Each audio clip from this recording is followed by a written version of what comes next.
What is up, everybody? Welcome to Crunch Time. Apparently, you see some new differences in our new background, and you see us decked up in all Crunch gear. That could only mean one thing. The Cleveland Crunch have won their 5th title in history.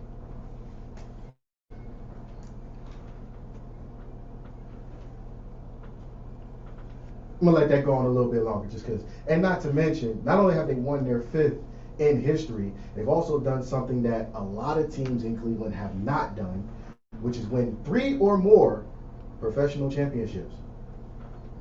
I'll do that again.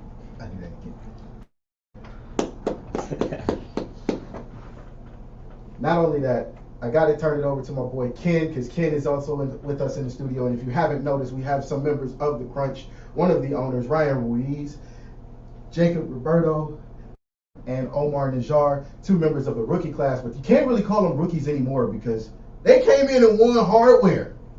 Yes, we did. Absolutely. Thank you, Mel. And thank you guys for coming in. Like I said, yeah, the 2024 MLIS champions, your Cleveland Crunch. Continue that clap. We got to give it up for you guys. You locked up the championship with a 9-4 win over the Omaha Kings, finishing 9-3 in the regular season. Like he said, 5th star on the jersey, a 5th championship. So, guys, I want to ask you players, what does it mean to you personally to be able to raise that championship this year? Honestly, it's unbelievable because as I've grown up, I've watched a lot of these guys play. I idolized a lot of them. So to be able to join their team and make an impact and win the trophy in the first season, you just can't beat it. I'd have to agree there, yeah. Growing up, seeing some of the guys play, and being able to play next to some of the best players in Northeast Ohio, some of the best guys in the area. Being a rookie, it was a great feeling to raise a trophy out there in Omaha and bring it home. Absolutely. What was it? Now, obviously, you two are technically rookies, but you know these players, you've been there. What was it like to be able to not just win, but to kind of avenge last year's loss against Omaha and take out Grand Rapids in that semifinal and final to kind of help these guys get that, the monkey off the back, the revenge almost? How did it feel to kind of be able to come in and kind of help those guys, complete that goal? Yeah, I mean, it was an unbelievable feeling to do that. Since the start of the season, Antonio always mentioned last year, even the older guys would mention, we want to bring back what's ours, which is a championship. We just kind of carried that momentum, and not being able to experience it in the prior year because we just had our first year, I felt like it was, we've still felt those emotions just from the amount of repetition and just hearing from the older guys how bad they wanted to bring it home. Yeah. And I want to ask, you brought up Coach Manfoot. It's his first year as the head coach. Obviously, coaching experience necessarily he doesn't bring, but what was it like knowing your coach has done it on the highest level there? He's won a gold medal, he's been a successful player. What is it like to be able to, not that you wouldn't believe in a coach who hasn't played, but to know when this guy is telling me, hey, I gotta look and see this differently, or I need to get back here, not only has he done it, but he's done it successful. Is it a little easier to kind of lean on him? Yeah, it's exactly like you said. Somebody with that much experience, it's kind of like he talks, everybody listens, kind of thing. So he tells you something, you nod your head and you just keep it in mind when you continue. And it ended up working out for us. He had put in a great game plan in the semis and finals and took care of business pretty comfortably, I'd say. So.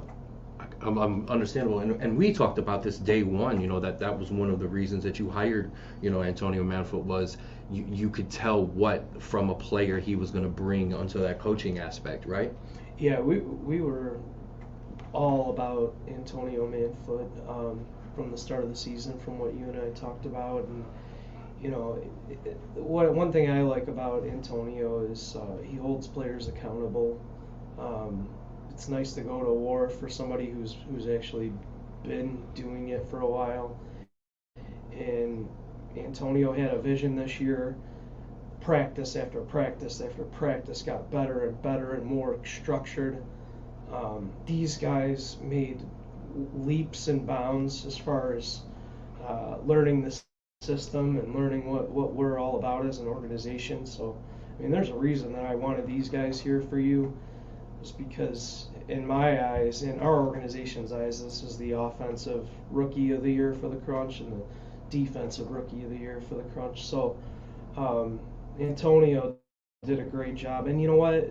The guys, the veteran guys like the Kevin Blackwoods that tutored these guys, and you know, Blackwood would tell me multiple times, "Hey, Omar's asking me this," and it's just that family Crunch atmosphere that we started from the very beginning of all this, and it's just continued on. Absolutely, and we would absolutely want to give our love and our shout out to Kevin, who did go under surgery. He was injured in the final, did score the first goal, so we want to give all our love and thoughts and positive vibes to Kevin. I do want to ask you guys, because I was able to be there at day one. I was at the first practice. I got a couple of the players. I was able to talk to Ryan and the coach. Every team goes into their first practice and goes, well, yeah, we want to win this year.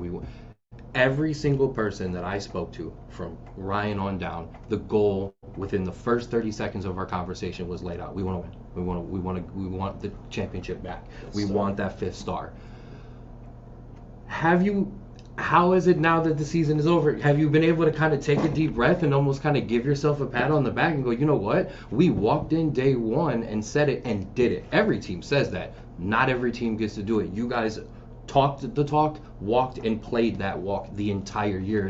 Have you kind of given yourself that pat on the back yet? And, you know, kind of giving in the team, giving your guys, yourselves that love? Yeah, no, absolutely.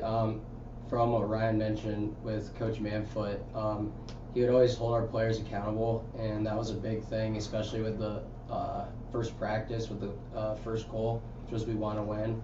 And with the group of guys we had and the experience Antonio had throughout his career playing and his first year as a coach, I don't think it was an unrealistic expectation at all, because as you can see, we've won. Mm-hmm. Right. But yeah, no, it was just I was definitely able to take it all in as a group and individually. After we got home, after the drive back, it was like, man, we really did that. That was a pretty awesome feeling. But yeah, from the expectations from Antonio at the beginning of the season, it was nothing that we don't think we couldn't have achieved. Yeah, and I'm gonna throw it to you to kind of answer the same question, but the reason I point this out and I kind of ask what almost would sound like a basic question of, hey, have you guys given yourself on the pat on the back? If you're gonna complete those goals and you're gonna win that kind of championship, you have to be so locked in to a point where you kind of don't give yourself that kind of extra pats and extra dap after wins during the season, because you know there's a bigger goal to achieve, correct? Right. No, 100%. And you know, when my college season had ended in the fall, and I was looking for a place to play through the winter, and there was a couple teams I was looking at, and I went to a few practices, and after my first practice with the Crunch, my decision was pretty much made for me. You can feel the difference, the standards, everything like that, and almost, I don't even want to say that when I got there, the goal was a championship, because it feels as if it was almost like an expectation more than right. There's super high standards when you put on the Crunch jersey, and it's just it's an amazing feeling to be able to put the jersey on and then say you did it. Right, and as somebody, I've played soccer my whole entire life. I've known the Crunch, like you talked about. It's there's an expectation. This is not an organization and a team that is like, oh, well, we had a good, no, did we win it all? Well, then we didn't have a good season. So I get that. I want to jump back into something, because you guys have talked about it, and that's Coach Manfoot holding the players accountable. There was a loss against Omaha, 7-6 loss on the road, and from that point forward, even watching the games, you could see a step was taken. There was a switch got flipped. Was there kind of a bigger conversation after that loss where Coach kind of was like, okay, guys, enough, if this is what we're going to try to accomplish in the end? Yeah, that loss that we took, I mean, we were up a couple goals in the fourth quarter, and things didn't seem to go our way. But it was after that, it was just, we have to stay focused. We have to do all of the fundamental things that we've been working on from the beginning, every single second that you're out there. And we knew that once we really focused on those things, with the talent that we have, nobody was ever going to stop us. And it was very clear. One of the things, and obviously, offensive rookie of the year, defensive rookie of the year, this team has a commitment to the defensive end of the field, and that sometimes can lose its focus to an outsider for the indoor game because the higher scoring, the opportunity. But that's got to come from not just coach, but you guys individually as players. And obviously, when you play defense, I play defense. That's already our job. But offensively, guys can get sidetracked and kind of only worry about getting forward. What was that commitment day one like of, we've got to start on the defensive end? That's how we're going to win this. Yeah, no, absolutely. Being an offensive player and playing mostly outdoor my whole life, basically, it was definitely a change or a shift in the game for me. Typically in an outdoor game, you're not really tracking back on defense as much. But that was one of the big things Coach Manfoot had for us with the game plan. Just the system we play is sticking with your man. So it's a smaller field, and I'm all the way back by Musa, and then coming back up and then back down. We don't really switch a lot, switching guys. We try to maintain just marking the same guy, but it was definitely interesting, and it was a great point from Coach Manfoot that we have to value the ball the most. So being able to stay with our guys was extremely important. And as a defender, it has to be good knowing I'm not going to be alone. I got guys going to come back and help me. They're going to keep an eye on. I'm not going to have to be in these 2v1 situations, things like that. Yeah, definitely. And like Jacob said, it's everybody behind the ball. As soon as we turn it over, everybody gets behind the ball, and that, I think, is the main reason why we're so successful, because we have subs, we have waves of guys that can come off the bench and keep impacts. So you get tired from putting in a long defensive shift, you get out, you get your break, and then you come back in and you're ready to run again on the attack. So it's a very selfless style of play that we played, and it takes a lot from the attackers and people like him. Absolutely. And I want to, you guys are rookies. There's a big veteran presence on this team, guys who not just are there with their leadership, but they contribute goals, assists, and stuff like that. However, you guys weren't just left on the bench to kind of fend for some minutes when you could. You were called upon. What is it like knowing that, hey, even though I'm young, even though I'm a rookie, or this is my first year on the team, not only am I going to be called on, I'm going to be called upon in big minutes and be asked to contribute, not just be there and be a body. For me personally, I came from the open tryout at the beginning of the season. So just being able to be a part of the Crunch and just representing Cleveland was an awesome feeling to begin with. And I just wasn't, I just didn't know what my expectations were coming in, and I just knew just take it day by day. And having that older presence on the team definitely helped, especially in our practices. Those older guys are going to hold you accountable, and they're going to let you know about it. So definitely just working towards staying on top of the level that we all as a group fully expect of each other. And it was just that older presence for sure was a big influence for us and myself personally to grow as a player. I do have a question really quickly. I want to throw this picture up there. Now, Ryan, this is for you because you already know where I'm going with this. How late did you stay up thinking about winning this championship? Like, I have to ask because, me and you talk. So, how late did you stay up? I have to know. As one who's won a championship, I have to ask that. But before the championship, or no, when you won the championship, I gotta know. How late did you stay up? Because the smile on your face, the smile on your face right here says it all. So how late did you stay up? Honestly, Ramel, that's one of the greatest feelings and a moment I'll never forget in my lifetime. To be celebrating with the organization and with Luciano and Blue and Andriana and Vicky and everybody that made the trip.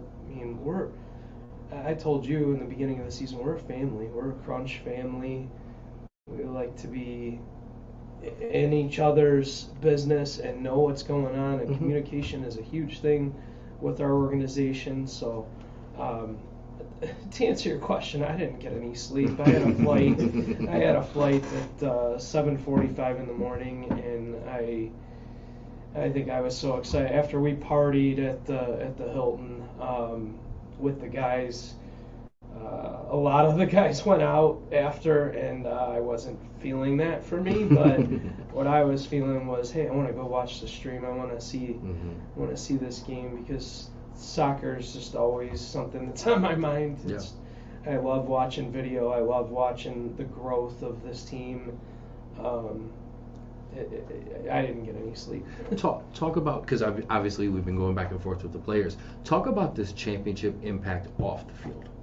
It's so big. It's, Cleveland is a city of champions again, and I wish we could get a little more coverage, and I appreciate you guys, because this team's been back for 4 years. We've won 2 championships, and I don't care what league you're in, and I don't care who you're playing with. I'll go hands down against any other indoor soccer league in the United States right now. The MLIS competition was fierce this year. I mean, you got a Grand Rapids team that's good, an Omaha team that's good. Chicago gave both of those teams a run for their money. This Colorado team is something that we probably will be talking about in the next few seasons. And the Ohio Extreme, they're learning. Right. But and this league's about to expand big time here in the next season, with the merger of the NLIS. So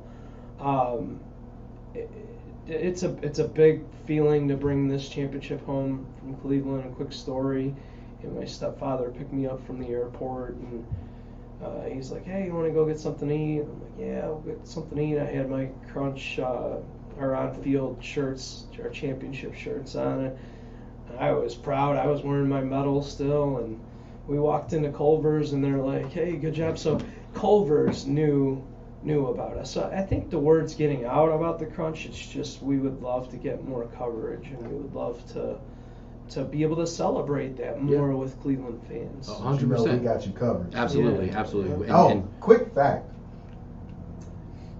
Out of the baseball, basketball, football, we don't have NHL, so we're going to count soccer, because soccer has been a staple here in Cleveland for longer than most people can remember. There are only 2 teams with 5 or more championships in the city of Cleveland. One of them we already know. Obviously, it's the Browns. They won 8. But within the next 3 years, I'm calling it now, within the next 3 years, the Crunch will be then tied or either taking the lead for most championships in the city. I love it. And I don't disagree. Because Cleveland, the Crunch, are second behind the Browns. If it wasn't for Jim Brown and them, we wouldn't be having this conversation. Yeah, but the Crunch wins recent championships. But we're not gonna go too much further onto that one. And we appreciate it. And obviously, if you're with us on the 216 Sports Network, do jump back in. There's been multiple episodes of Crunch Time. I've spoken with multiple players. We've spoken with Ryan. We've spoken with Coach Manfoot, and we even sat down with Kevin Arnold, your guys' play-by-play guy. So there's stuff there you can find. But you're 100% right. This team does deserve more. It deserves a bit more coverage because you guys are winning.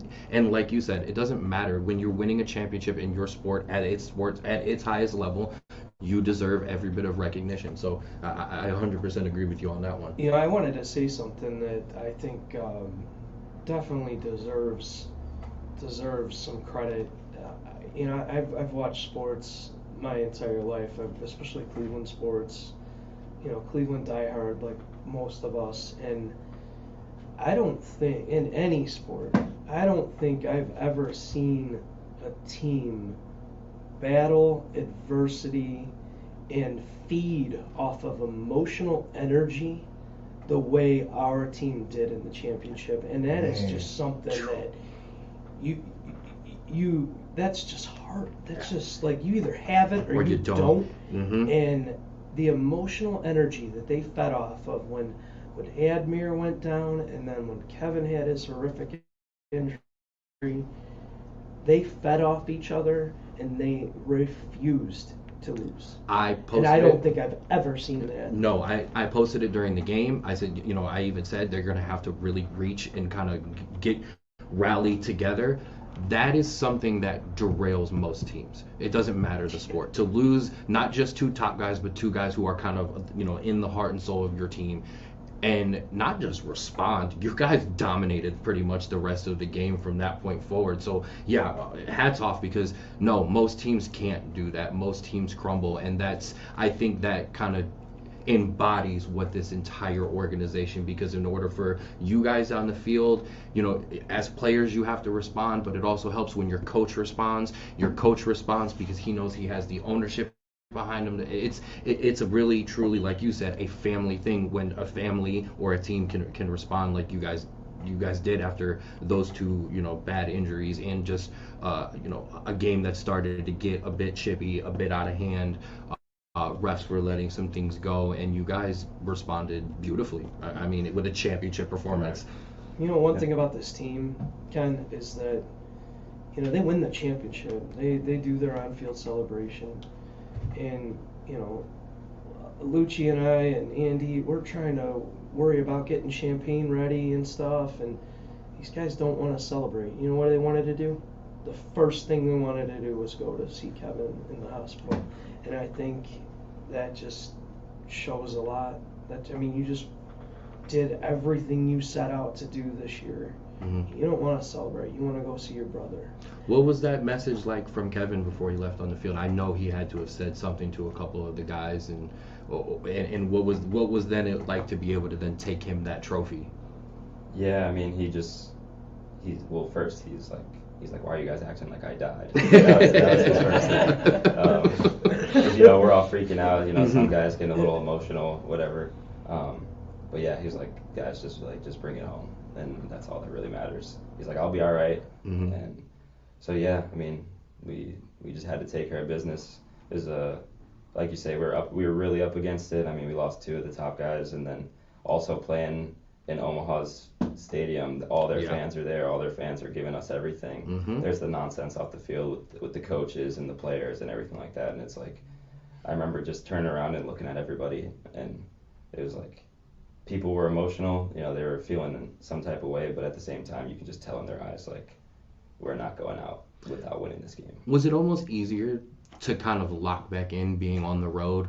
You know, there was a little bit, it was almost more hostile. It was a little bit less, you know, if that was in Cleveland, you know, you would have heard a pin drop in you know, in our stadium. So was it almost kind of a little easier on the road to be like, okay, this happened, you guys are going to act the way you're going to act. All right, fine, we're ready to go then. Yeah, I mean, we pretty much just went into the mindset when Kevin went down, and just like Omar said, he just told us to bring it home and he'll be all right. We kind of went through just seeing each other's emotions. We just knew we had a different look on all of our faces. Like, they weren't gonna do that to us, and they were gonna do that to us, and we weren't not going to bring it home. It was visible, I know, in stadium and watching from home. You could tell. It was like, okay, wait a minute. This team took a step forward in this game, and Omaha, to their credit, tried. But the emotion, you guys rode the wave rather than it kind of crashing or kind of taking you guys out. Is it too early to start talking about next year? No. Well, I do have a question, because this does not happen often, especially in Cleveland. So I have to ask, for Jacob and Omar, as rookies stepping onto the field, becoming defensive and offensive rookie of the years, what was it like to bring a championship home in your first year? Like, where was the moment where it clicked that, I just brought it home? It was definitely when I was able to get my hands on that trophy in Omaha, and then just recently seeing all the photos from the game and being able to make a few posts. It's just kind of a great feeling, just in coming home from friends and family, everyone congratulating myself and the team. I'd say being able to get that trophy on my hands for sure. It's always that feeling, man. It's always that. Yeah, it was the same for me. just as soon as I picked up the trophy, and I had been talked to the guys about it afterwards. I had come from some programs and teams, and we were always quality, but we always seemed to kind of fumble at the last hurdle. And yeah, with these guys, I was just playing with some different animals. Like, So, some personal redemption. right. So as soon as it was done, it's just there's no better feeling than winning. And was the trophy bigger than you thought it was? Oh, 100%. And the medals too. Yeah. I was Oh, really? surprised. The medals Yeah. too? Yeah. Oh, okay. Awesome. So obviously we're gonna take the summer here, and you guys will kind of transition to where you play and what you do then. But obviously we get right back into next year, same goal, same mentality, right? How do you? Obviously, it's a little easier to chase when you have something to chase, but when you have it and you have to kind of get into that reset mind, is it a little tougher, or is it even kind of sweeter? Well, no, I have it now. Now you have to come get this championship from us. I'd definitely say it's a lot sweeter to have it. We're gonna go into the same mindset as we did at the beginning of this past year. We're gonna win it all again, and we don't want to give what we have up. So, to answer your question, sweeter. for sure. Absolutely. I got some fun, easy, rapid fire stuff for you guys. Pre-game meal. Do you have a staple? Is there one thing that you know on game day? This is what I've got to have. Pasta. I was gonna say pasta as well. Yeah. Pre-game song. Walk by Kodak Black. Really? Mine's gonna have to be Low Down by Lil Baby. Okay. Pre-game ritual. Any kind of superstition? I gotta. I wear the same compression shorts, socks, and everything on the same game day. You don't do the Michael Jordan thing and don't wash them, do you? No, I'm good off that. Any? I mean, just going through the stretching in the beginning of the game. I have like a specific order in which I want Routine, to do things. Yeah. So More fun to win on the road or at home? At home. at home for sure. I disagree. I like to stick to them. Give me your favorite childhood sports memory.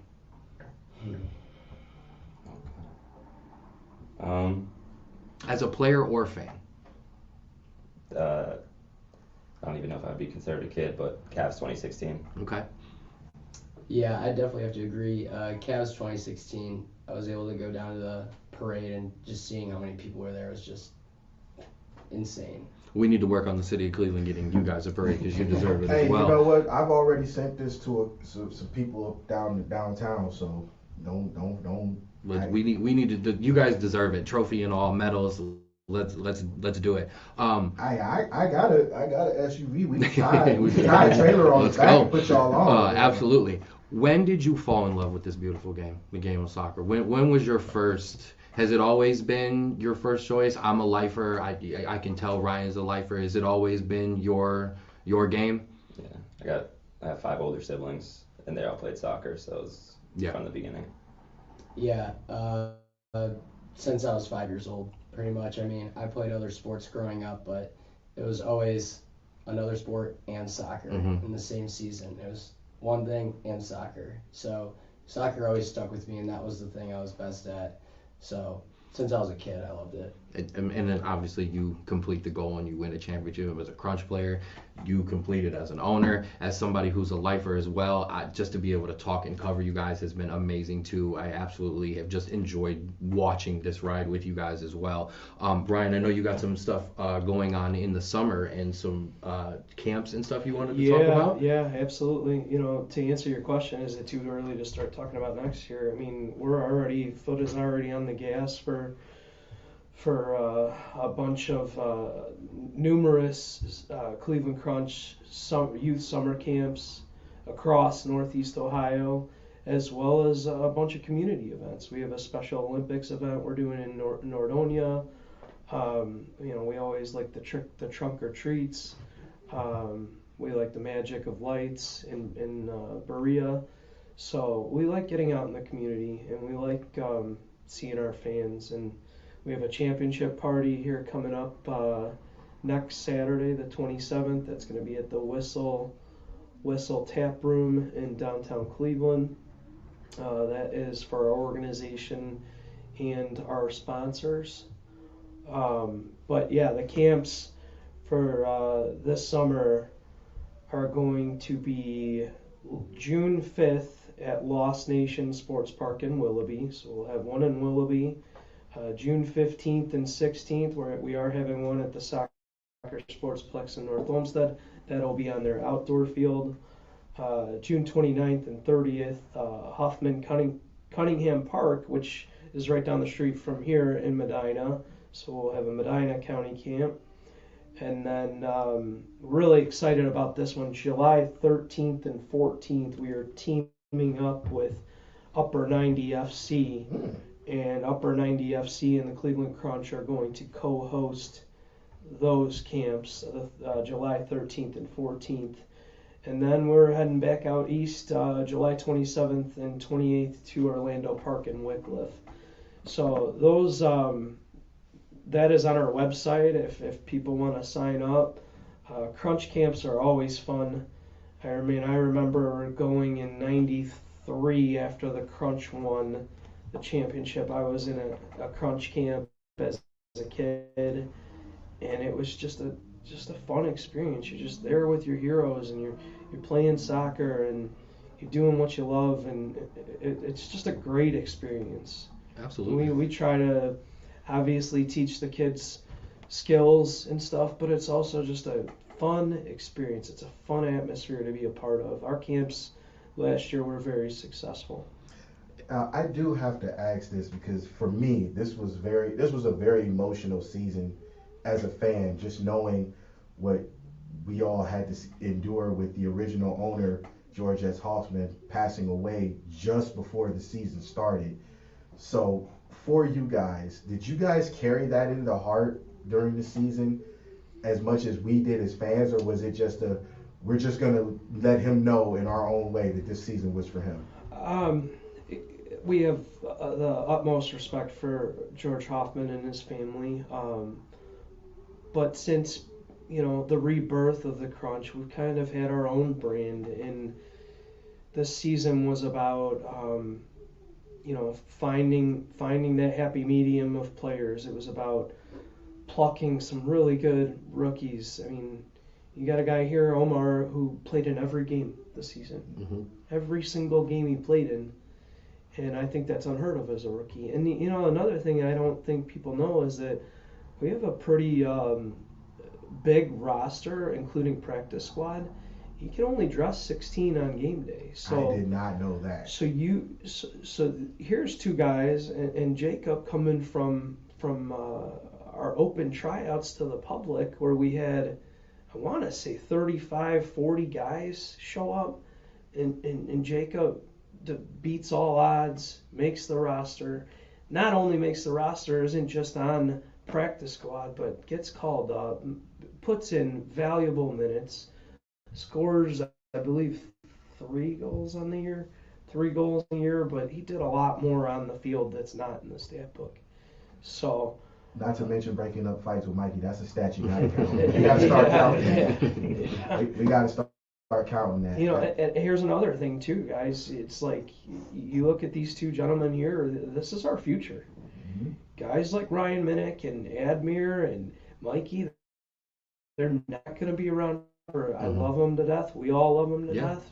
Dave Jordans of the world, they're not going to be around forever, and this is our future right here. So it's definitely something that we're building. The talent does not end. We will always look for talent. We will always try to make our organization better on the field, off the field, in the front office, from a sponsorship standpoint. Like the gas pedal doesn't stop for me. Anybody who knows me, the hardest working gas man in all pedal of professional sports. It doesn't quit for me. No, I get it, and that's a testament to you guys. When you watch the entire MLIS, The Crunch's roster is probably one of, if not the deepest, and it shows when you guys go into games. There's no letdown. A guy comes off of the field, the next guy come in, and the standard of play is the same throughout. And I know that's something that you guys work on, and I know that's something that Coach drills into you too. Not just that, you can check out all of the stuff Ryan was talking about on clevelandcrunch.com. I also encourage you, if you're on the clevelandcrunch.com, and I also encourage you, if you're on Facebook, to search Cleveland Crunch. Follow them there. There's also, and I'm a part of it, there's also a great Cleveland Crunch fans Facebook group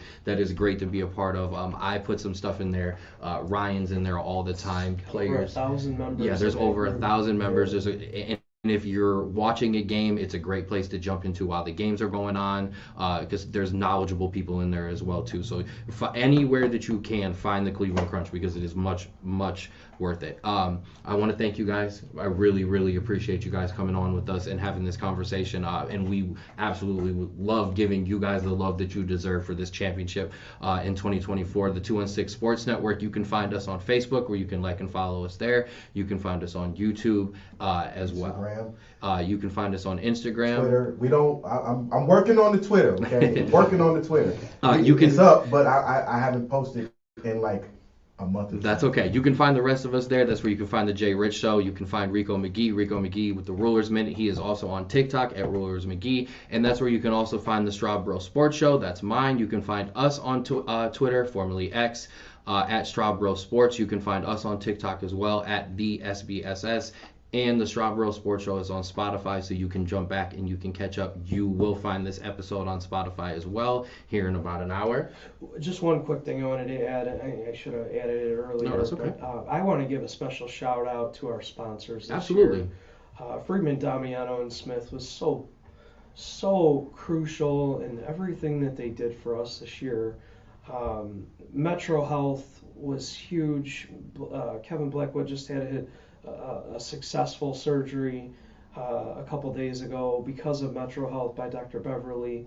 So big shout out to Metro Health. Big shout out to Bedard Brothers and Tracy's Karate and Raw Image Photography with Michelle Shaw and Kim Carbone Photography, G Viper Photography with Luigi Musto. Sergeant Clean Car Wash was very big for us this year. There's so many sponsors that Engineering Excellence that came through for us this year, and we hope to partner up with them, in the future. Cardinal Credit Union was a big one for the third year in a row. So just big shout out and a big thank you and a big show of appreciation to our sponsors, because our organization, the front office, we're the engine that runs it, but without sponsors, things get a lot difficult. So a lot harder to accomplish things. So. Absolutely, and if you're from the city of Cleveland, all those names you've heard, you've heard, they're brand names to all of us. So a big shout out to them for supporting the Cleveland Crunch, because you guys deserve it. You absolutely deserve all of the love and support that you guys are getting. So thank you guys again for jumping in with us. We really appreciate it. And really quickly, I would like to say thank you to KZ Productions. Thank you, Lisa. She's in the other room Thank for us, you, taking Lisa. care of this, for letting us use this beautiful studio today to bring all these guys in. So thank you very much. I'm Ken Straub, and for Mel, this has been Crunch Time Championship Edition. Appreciate you guys. Thank you. Thank you guys. Really, really appreciate that.